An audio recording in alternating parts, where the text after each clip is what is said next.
Well, there's a lot of things we liked, but I would probably default back to the old adage that when you watch film with us, it's never as good as you think, and it's never quite as bad. So the days that he's getting heaps and heaps of praise, there's a lot of things that we've got to work on, and then the days where he's getting a lot of blame, it probably wasn't all on him. I think it falls more towards that he did a lot of really good things, but there's a lot of room for growth and improvement there. I think what I liked the most was his accuracy in throwing the football. I think that was probably the best. The thing that we need to work on is some fundamentals in the running game, need to improve, and some communication things with protections, and obviously with cadence. He should have been 9 carries for 60, 70 yards, maybe more. So there's a lot of room for improvement in there. And he's very capable. He knows where he needs to get better in that. So it's the fundamentals of working in his reads, and it's all very correctable, and things that we'll get straightened out this week.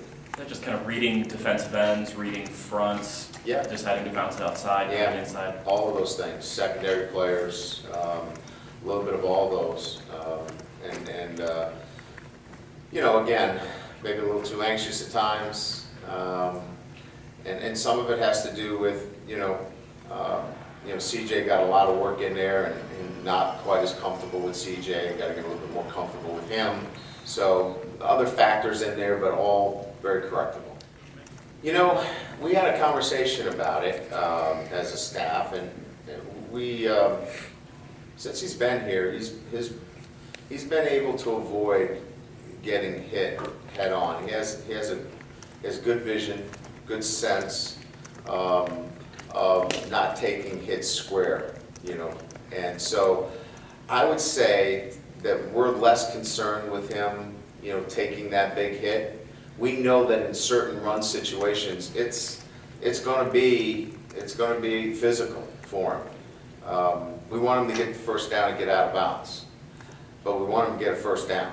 So there was actually one run that we didn't want him to get out of bounds on, and so I think we feel comfortable that he's smart enough and has got good enough vision that he'll know when to get down and when to get out of bounds, to avoid the kind of hits that are really needless. Yeah, I don't see us getting higher than 15 with him. I would say that that's probably a comfort level, but you got to do what you got to do, and if we've got to come out and redline him some games to win, we will. But I would say if it averages out, 9, 12, 15 at the max, is probably where our comfort level is.